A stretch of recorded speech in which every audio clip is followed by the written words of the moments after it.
Bonsoir tout le monde, je suis Asma Amdouni, médecin généraliste marocaine à Pochto. Ce soir, j'ai choisi pour vous un sujet très féminin, si vous voulez. Il s'agit de la santé de la femme d'une façon générale. Donc, on va discuter, on va essayer de mettre en accord sur les types de sujets féminins que vous aimez. Pourquoi? Pour consacrer plus de temps, plus de valeur, plus d'attention à la santé de la dame sur tous les plans. Donc, aujourd'hui, il y a une première partie où on a abordé le sujet de l'automédication, combien c'est dangereux pour la femme d'essayer de prendre soin d'elle sur le plan médical, d'utiliser des remèdes ou de prendre un médicament. Donc l'automédication expose la dame à un risque, premièrement, de retarder le diagnostic. Et quand on fait un diagnostic tardivement, en général, on peut arriver à un stade de complication de la maladie, c'est-à-dire au lieu de traiter la maladie, on va se retrouver dans une situation très difficile, si vous voulez, à gérer, relativement plus difficile. Donc vaut mieux diagnostiquer les choses précocement ou même faire un dépistage. Et ce soir, c'est à vous de choisir le sujet qui vous intéresse. Sinon, je choisirai le sujet que je trouve très utile et très important. Alors, à vous la parole.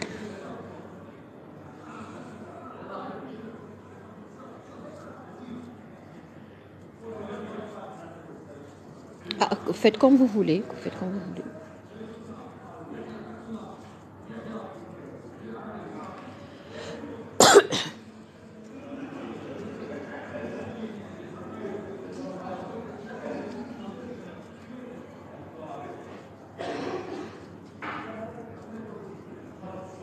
Alors, on va parler d'un problème très important. Il s'agit de l'obésité. L'obésité chez la dame ou l'amaigrissement. Ok. Donc, souvent, je vois dans mon cabinet des femmes qui souffrent d'une obésité résistante au traitement ou des fois, ils ont comme des effets rebonds, comme des rechutes, c'est-à-dire elle était obèse, elle a pu suivre un régime, un mode de vie sain, équilibré entre parenthèses, tout va bien, elle note des pertes de poids, je dirais rapides, et par la suite, qu'est-ce qu'elle fait? Eh bien, son corps reprend tous les poids qu'elle a perdus. Donc, premièrement, j'aimerais... Bonsoir Lala Naïma, ça va, vous allez bien? Alors, premièrement, je vous invite à voir ma vidéo sur YouTube et mon article par rapport à l'obésité sur mon site qui porte le même nom, Dr Asma Amdouni, www.dramdouni.com. Et puis, on va aborder ce sujet d'obésité d'une façon très pratique.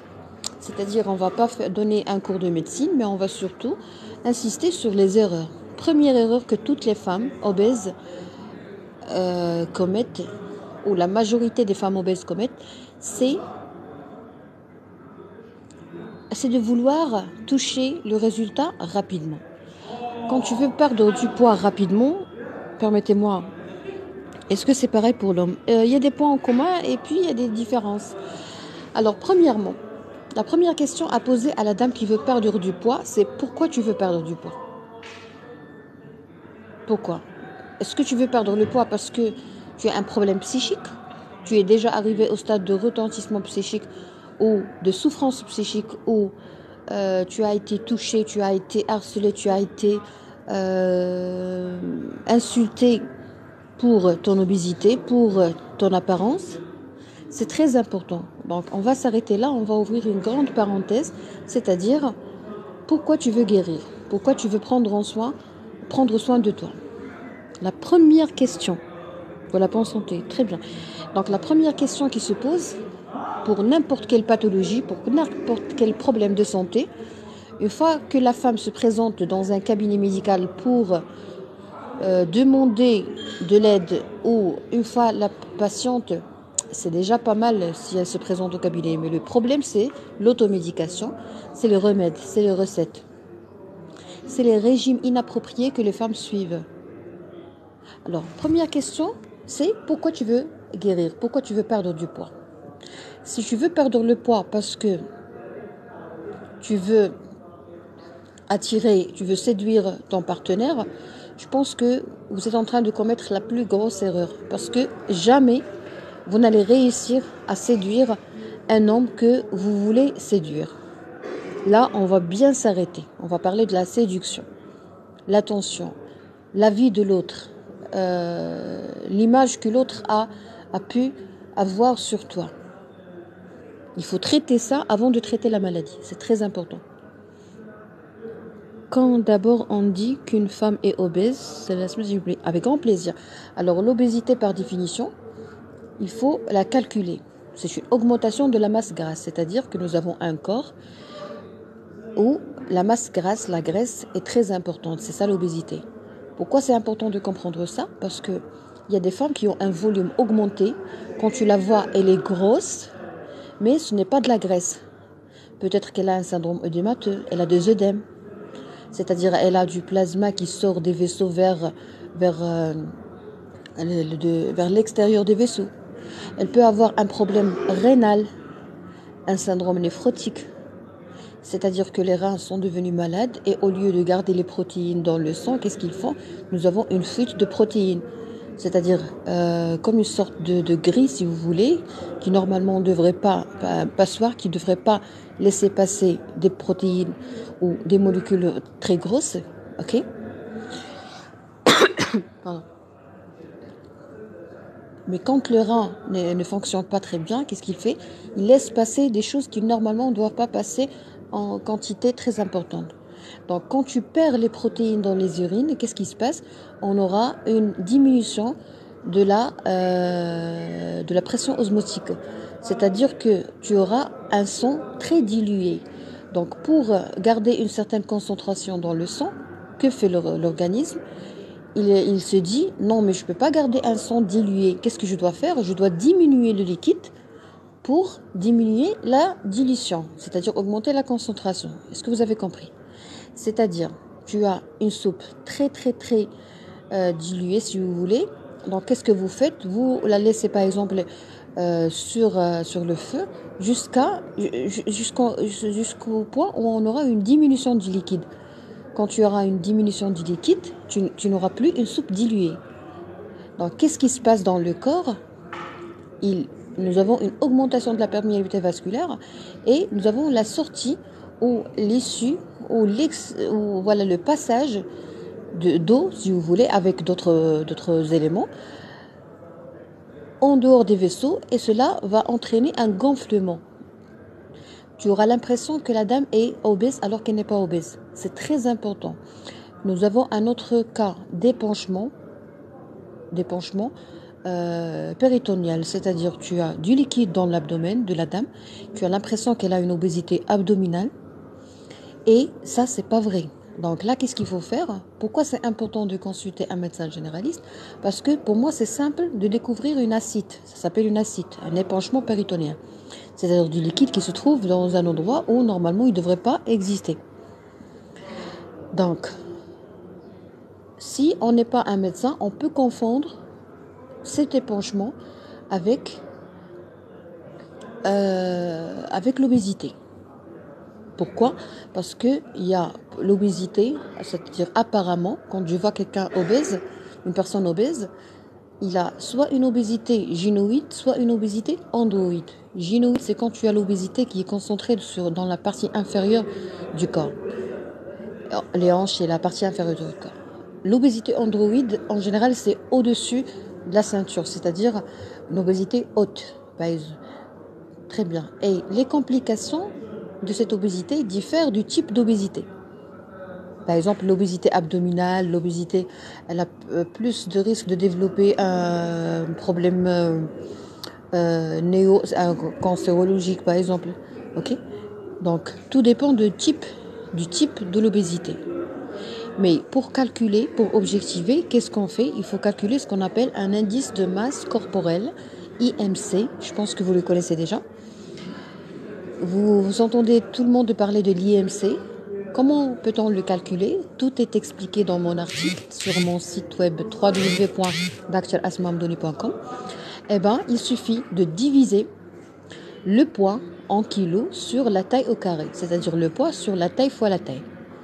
Par exemple, si vous pesez 120 kg, vous allez écrire 120 divisé par votre taille. Vous mesurez 1,60 m, c'est-à-dire 120 kg sur 1,60 fois 1,60. D'accord? Et vous allez avoir un IMC, c'est-à-dire un indice de masse corporelle. En général, l'indice de masse corporelle, pour parler d'obésité, on passe d'abord par la station de surpoids. Il y a le surpoids. Et puis, nous avons l'obésité. Le surpoids, c'est quand l'IMC dépasse 25. Mais quand ça arrive à 30, à partir de 30, on parle... Ah oui, oui, merci beaucoup. Ah. Merci, c'est gentil. Ah oui.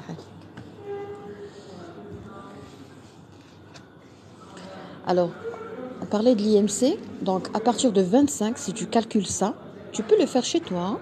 À partir de ce calcul, de cette valeur, si tu trouves par exemple 26, c'est-à-dire que tu es en surpoids.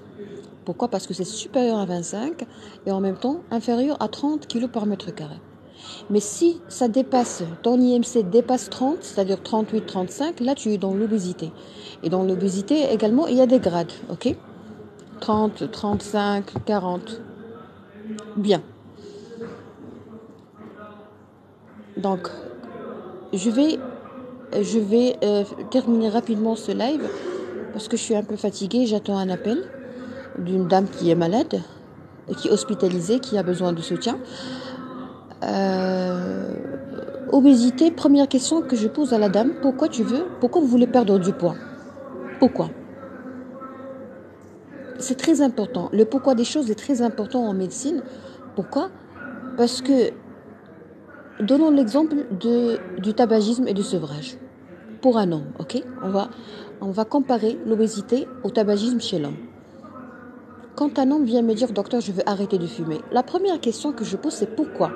Quand il me dit, je veux arrêter de fumer pour pouvoir me marier avec une dame parce qu'elle ne veut pas qu'elle se marie à un homme tabagique, donc croyez-moi, ça ne va rien changer dans votre vie et vous allez rechuter. Bon, très très très probablement, vous allez développer un autre problème de santé. Pourquoi? Parce que vous ne savez pas comment s'aimer. Il faut apprendre à s'aimer.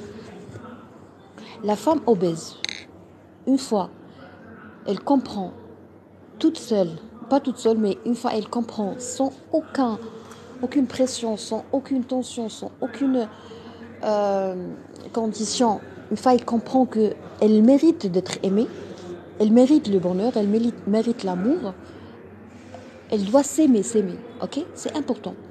Une fois la dame comprend ou corrige tout ce qu'elle a dans son système de croyances familiales, par exemple, il y a des familles où si tu dis je vais commencer à m'aimer, ils vont te dire tu es égoïste, ils vont te dire tu es narcissique, ils vont te dire tu es arrogante. Donc dans votre système familial de croyances, c'est pas bien de s'aimer. Alors que en médecine et je pense que partout dans le monde, c'est beau de s'aimer. Moi je m'aime, je m'offre des choses, je me fais plaisir, je fais ce que je veux. Je consacre une heure par jour pour moi, uniquement pour moi. Je pense pas que c'est narcissique. Je pense pas que, puisque je fais du mal à personne. Je fais un bon massage avec avec l'huile de lavande, je sais pas moi, l'huile d'argan à mes pieds le soir avant de dormir. Ça me fait du bien. Ça m'aide à dormir tranquillement. Ça m'aide à me débarrasser de beaucoup de tensions. Ok? Donc je pense pas que c'est méchant, je pense pas que c'est narcissique de ma part si je fais un petit massage à mes pieds. Ok? Donc ça, c'est un tout petit détail. Moi, j'utilise ces techniques avec mes patientes et elles sont toutes satisfaites. Et puis, ils ont même développé ce que j'adore chez les femmes, hein, les femmes cultivées et tout, ou les femmes qui sont polies. Si vous n'êtes pas cultivé, soyez au moins poli. Ok? C'est que quand la dame adhère à ce que tu dis et comprend et te fait confiance, quand tu lui proposes par exemple un massage des pieds, la prochaine fois, elle vient me dire, docteur, j'ai fait une autre activité. Et quand moi, bien sûr, je suis polie, je suis gentille et modeste avec mes patientes, qu'est-ce que je gagne? Je gagne des informations. Alors, les informations sont très précieuses dans un domaine scientifique. Pourquoi? Parce que quand moi, je lui propose un massage, elle va me raconter, va me rapporter un autre type d'activité qu'elle a fait et qui l'a aidé à se sentir à l'aise. Donc moi, qu'est-ce que je gagne? Je gagne d'autres remèdes, une autre solution, une autre activité. Donc j'enrichis mon bagage, ok?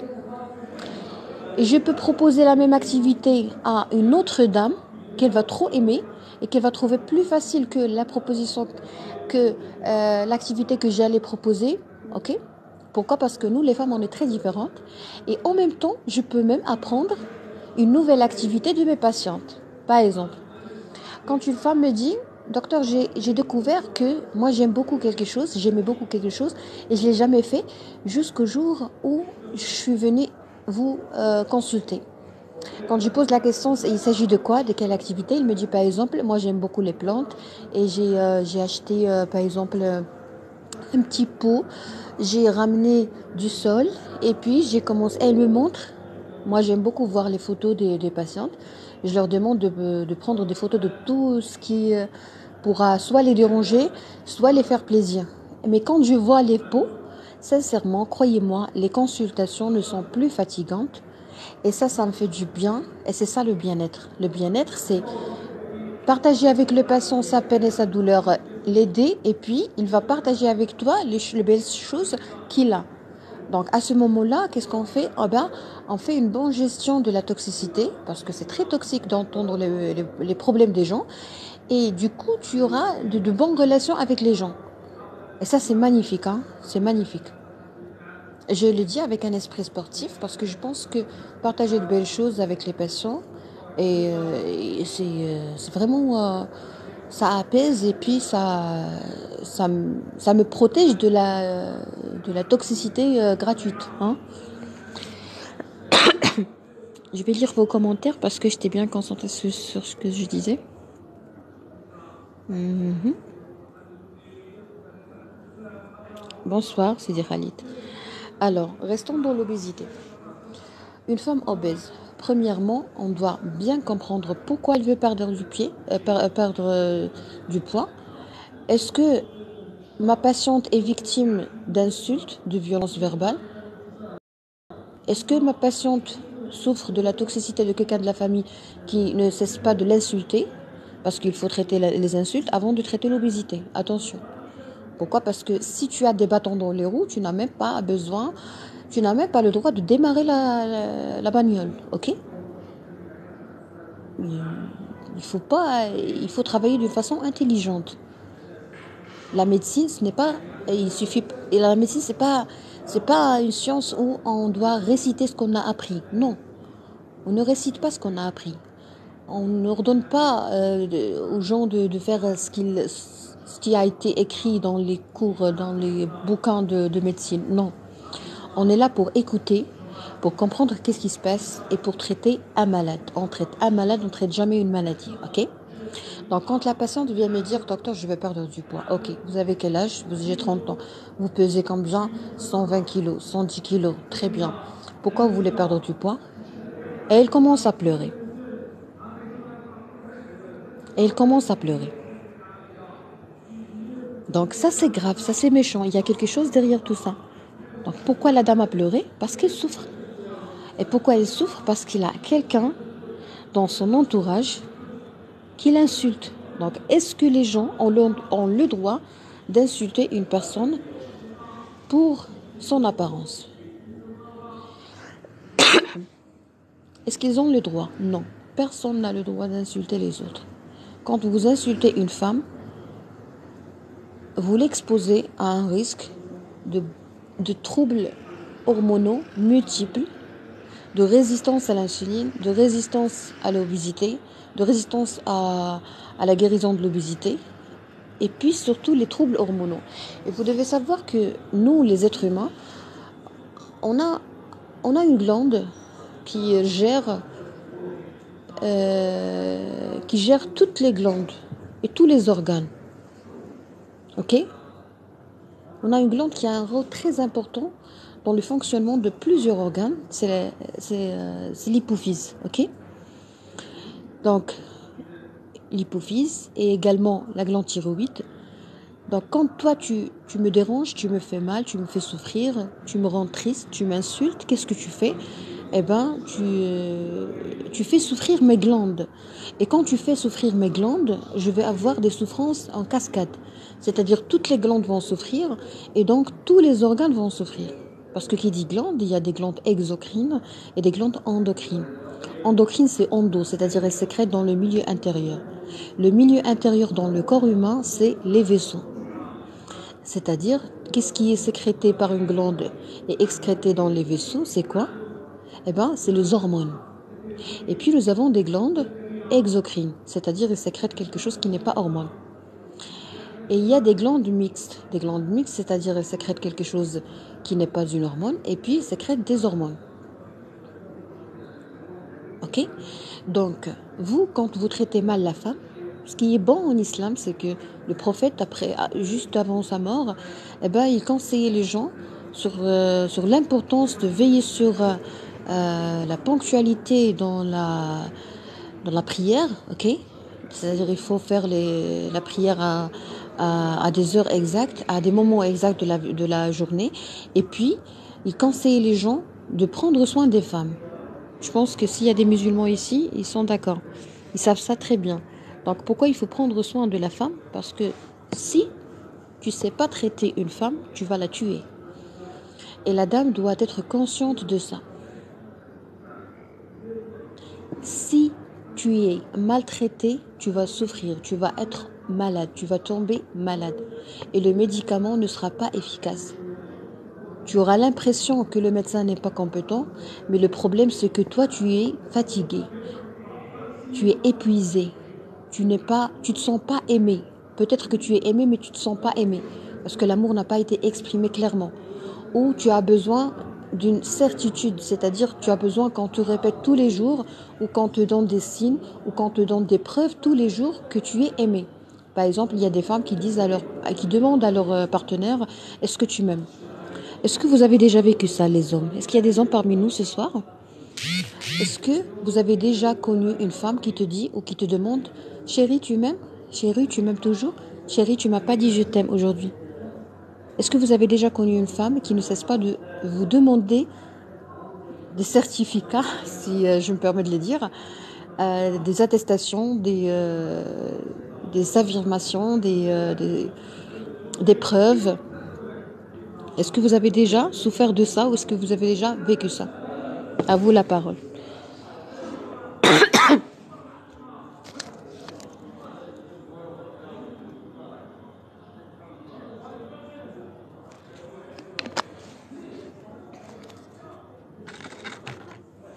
Alors pour les femmes, pour les femmes, j'aime pas vous gêner. La question a été posée aux hommes qui sont présents ici. Est-ce que, chers abonnés hommes, est-ce que vous avez déjà connu une femme, donc partenaire ou épouse, qui vous a déjà cassé la tête avec cette question répétitive, chérie, est-ce que tu m'aimes? Donc, pourquoi elle fait ça? Bon, je sais très bien qu'elle a un problème de confiance en soi, ça c'est clair. Mais pourquoi elle le fait? Parce qu'elle en a besoin. Pourquoi elle en a besoin? Parce qu'elle s'est investie avec 100% de sa, comment dirais-je, de sa fortune émotionnelle. Voilà le comble. Voilà pourquoi les femmes tombent malades et voilà pourquoi ils développent des cancers dus au stress, dus à des troubles hormonaux, dus à des déséquilibres métaboliques. Parce que tu dois apprendre à un jeune âge que tu es une femme. S'il vous plaît, est-ce que le live marche bien? Est-ce que vous arrivez à m'entendre? Parce que vous répondez pas, je sais même pas est-ce que ça marche ou pas. Oui, très bien. Alors, nous allons traiter un sujet d'une façon très très gentille, très douce, parce que on s'adresse à des femmes. Il faut faire très attention en s'adressant à une femme. Donc, quand la dame ne cesse pas de demander à son partenaire est-ce que tu m'aimes, on est clair qu'elle a un problème de confiance en soi, ok? Donc, le problème de la confiance en soi t'expose à un risque d'avoir des troubles hormonaux et métaboliques. Donc, le fonctionnement de tous les organes peut être perturbé si tu n'es pas à l'aise, si tu n'es pas heureuse. Donc, les femmes sont faites pour être heureuses, pour être bien traitées et surtout, ils doivent faire un effort pour être intelligentes sur le plan émotionnel. Pour que tu sois intelligente sur le plan émotionnel, tu dois avoir une immunité émotionnelle. Tu dois avoir une bonne formation. Une bonne formation, tu dois avoir comme une éducation, comme un diplôme. Le diplôme s'appelle comment? Un diplôme de comment vivre, comment gérer mes émotions, comment faire une bonne gestion. C'est comme si tu as un projet. Le principal projet de la femme, c'est son cœur, ses sentiments. Le principal projet de l'homme, c'est sa force physique, c'est son argent, et puis bien sûr, c'est son intelligence émotionnelle. Mais relativement, bon, je diminue en rien la valeur de la femme. Je dévalorise pas la femme, mais il faut qu'on soit clair. Parce que nous, ce qu'on cherche, c'est le bien-être. Donc, pour que tu sois en bonne santé, tu dois connaître ta nature. Alors, la nature de la femme, c'est qu'elle est faible de temps à autre, ok? Tu n'es pas faible, tu n'es pas moins intelligente, mais tu es vulnérable. Donc, puisque tu es vulnérable de temps à autre, cela veut dire que tu dois bien gérer tes émotions. Pour bien gérer les choses, il faut apprendre ça, il faut apprendre à gérer. Par exemple, pour gérer, pour travailler et être PDG de Coca-Cola, par exemple, tu dois pas être n'importe qui. Pour que tu sois pilote d'avion, tu peux pas être n'importe qui. Pour que tu opères une dame pour hernie discale, tu peux pas être n'importe qui, d'accord? Donc pour faire quelque chose de très très très délicat, de très précieux, de très important, tu dois apprendre à le faire. C'est pas méchant. Donc, pour que tu sois une personne mature, pour que tu ne souffres pas, pour que tu ne sois pas victime de tes émotions, il faut apprendre à bien gérer tes émotions. C'est-à-dire, tu vas prendre ton cœur comme un projet. Et tu vas te dire, qu'est-ce qui me fait peur? Qu'est-ce qui me fait mal? Qu'est-ce qui pourra me détruire? Qu'est-ce qui pourra me décevoir? Une fois que tu comprends qu'est-ce qui te fait décevoir, tu seras plus déçu. Ok? Une fois que tu vas comprendre que tu t'attaches rapidement aux gens, tu découvres ta faiblesse, tu n'es plus faible. À 50%, tu n'es plus faible. Tu découvres ton problème, à 50%, c'est résolu. Tu veux pas admettre ça, tu vas rester dans la souffrance toute ta vie. Rien ne marchera. Pourquoi? Parce que tu es en résistance avec ta nature. Ce qui est naturel, c'est naturel. Par exemple, moi, j'ai pas de testostérone augmenté. Je suis pas un homme. Ok? Donc, je peux pas être un homme. Pourquoi est-ce que je fais du sport, je fais du karaté, Shotokan, mais moi je suis pas un homme. C'est clair. Même mon corps n'a rien à voir avec le corps d'un homme. Même si je décide un jour, que Dieu me protège, même si une autre dame décide de prendre des protéines, des compléments alimentaires, même de la testostérone, ça n'a rien à voir. C'est pas intelligent du tout. Donc, qu'est-ce qu'il faut faire? Il faut premièrement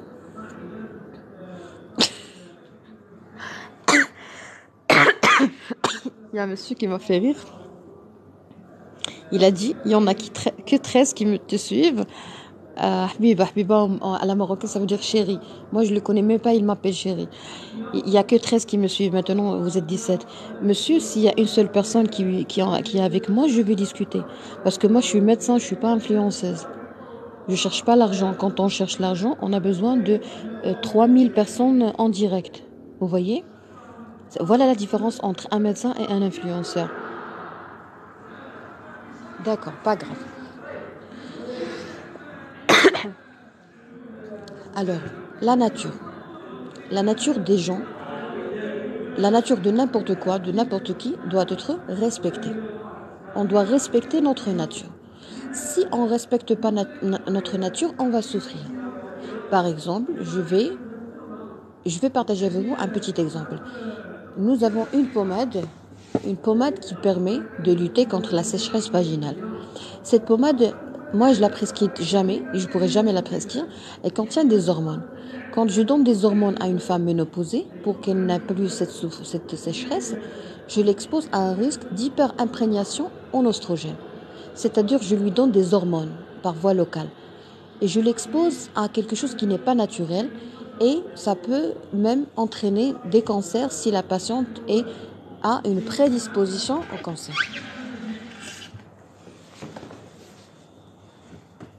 Pardon?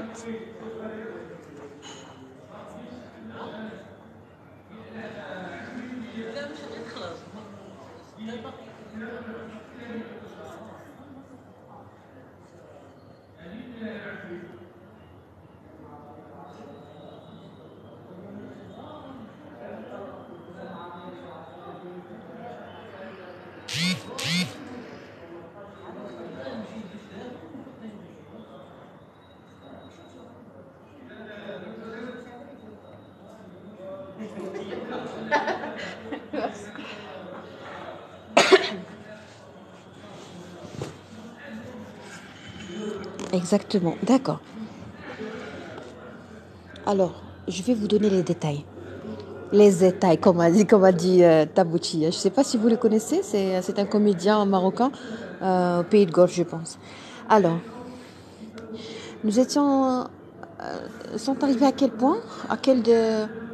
Oui, l'exemple de contrarier la nature ou aller contre le courant. Alors, la nature de la dame, c'est que après la ménopause, elle a des modifications, elle a une diminution de sécrétion de certaines hormones et ça peut l'exposer à un risque de sécheresse vaginale. Très bien.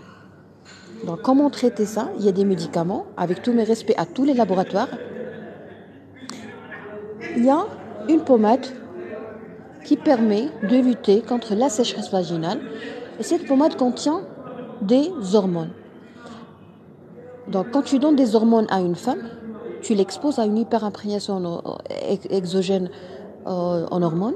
Et puis, tu l'exposes à un risque de développer des problèmes hormonodépendants. Très bien. On va rester juste ici, hormonodépendants. Nous, en médecine et en gynécologie, on sait très bien que nous avons des tumeurs et des cancers hormonodépendants. Ok? Donc, pourquoi moi, je vais l'exposer à cette imprégnation en hormones? C'est-à-dire que je vais l'exposer à un risque.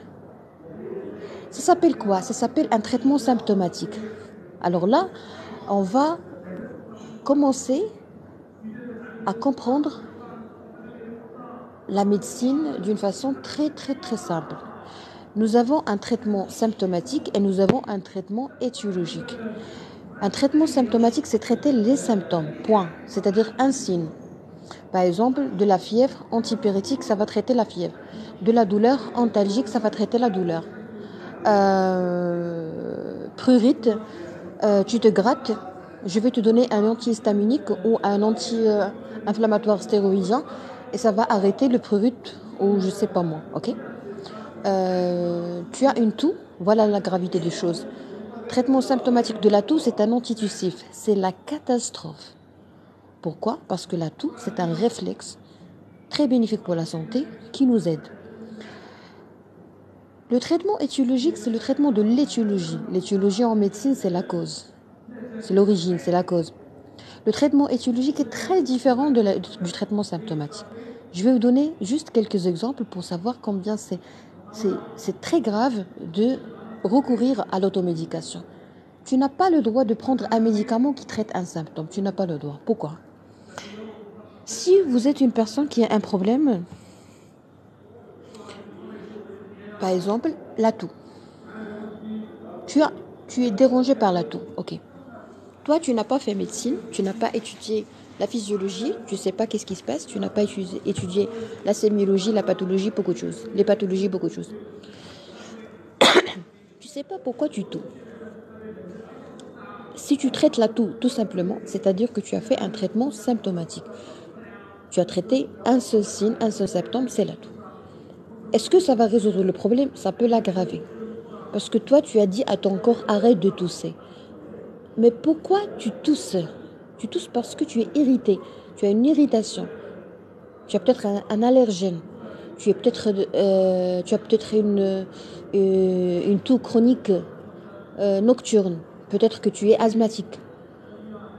Donc la toux, nous avons un tapis mucociliaire, c'est-à-dire du mucus. C'est quelque chose de très visqueux qui se colle. Et puis tu as des cils, tapis mucociliaire.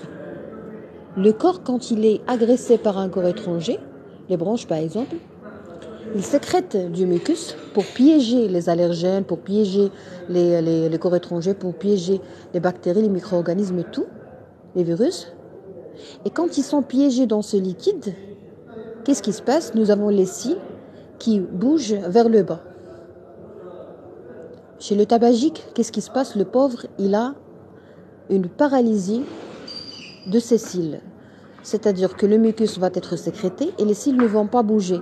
Donc, qu'est-ce qu'il y aura? Il y aura, comme s'il aura du liquide dans les poumons. Voilà pourquoi il continue à dire parce que les cils sont paralysés, paresseux. Ils ne bougent pas. Et du coup, tu vas être exposé à cet allergène et à ce problème et à ces corps étrangers, ces micro-organismes, à ces bactéries, ces virus qui vont rester accolés à la paroi interne de tes bronches. Et cette irritation chronique va pousser tes bronches à s'adapter à cette irritation chronique. Donc, ils vont changer de nature. Les cellules en face vont changer de nature. Voilà comment commence vraiment l'amorce de la formation des cancers. Ok? Toi, tu veux arrêter la toux.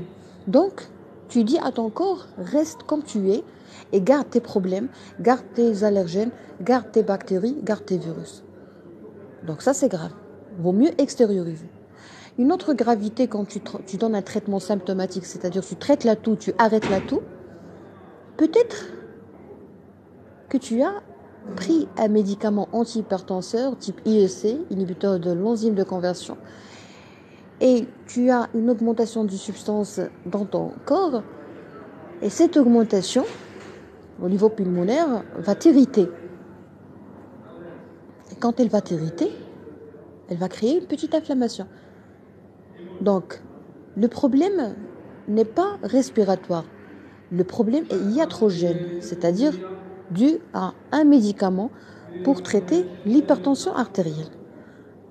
Donc toi, tu vas continuer à tousser parce que c'est le traitement que tu prends qui te fait tousser. Donc, qu'est-ce qu'il faut faire? Il faut être suivi par le même médecin parce que lui, quand il va prescrire un antihypertenseur et que tu viens lui dire, docteur, une fois j'ai commencé le traitement, je ne cesse pas de tousser, il va dire, ah oui, ce médicament a un effet secondaire qui est la toux. Vous voyez? Mais moi, sincèrement, quand je vois les gens, les savants, parce que dans chaque famille, bon, je parle des Marocains, dans chaque famille, il y a un savant, un monsieur sait tout. Le monsieur sait tout, qu'est-ce qu'il fait? Eh ben, il peut oser prescrire un médicament, même s'il n'est pas médecin, même s'il ne connaît pas ton histoire, tes antécédents. Est-ce que tu prends un médicament et peut-être responsable de cet effet secondaire? Voilà pourquoi il faut jamais oser pratiquer une profession qui n'est pas la tienne. Moi, je suis médecin généraliste et j'ai peur de donner mon avis sur le travail d'un autre médecin parce que je ne connais pas le patient. Je ne l'ai pas examiné, je n'ai pas le droit de parler. Point à la ligne. Et si quelqu'un me dit « Ah non, tu n'es pas compétente, voilà pourquoi tu ne veux pas parler », peu m'importe ce qu'il me dit. Parce que moi, je suis ce que les professeurs disent. Dans chaque domaine, il y a des seniors. Si tu ne respectes pas les seniors, tu n'es pas respectueux. Tu n'es pas compétent, tu n'es pas professionnel. Point à la ligne. Ok? Alors là, on va lire les commentaires.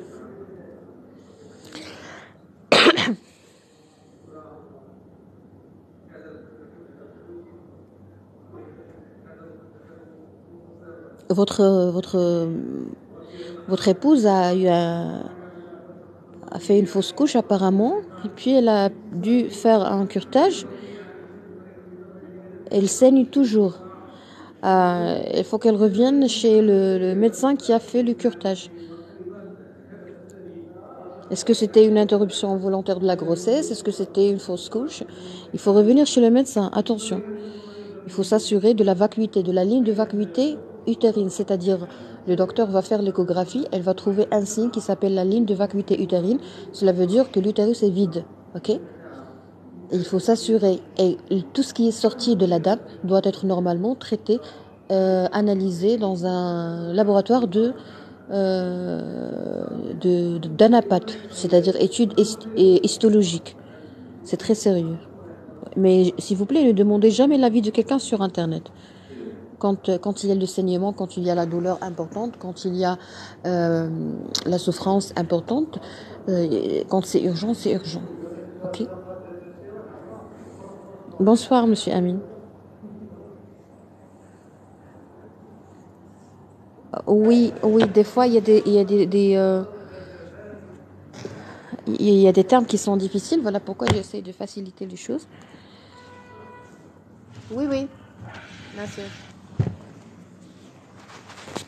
Alors, on a besoin de moi. Je vous souhaite une excellente soirée. Je vais essayer d'enregistrer ça sur ma chaîne YouTube. On va essayer de prendre soin de la santé de la femme cette semaine. Et puis voilà, si vous avez n'importe quelle question, je vous donne rendez-vous, je pense, demain. Demain, je pense que je serai occupée parce que j'ai un petit engagement. Sinon, moi, je trouve tout le plaisir à discuter avec vous. Très bien. Donc, très bonne soirée.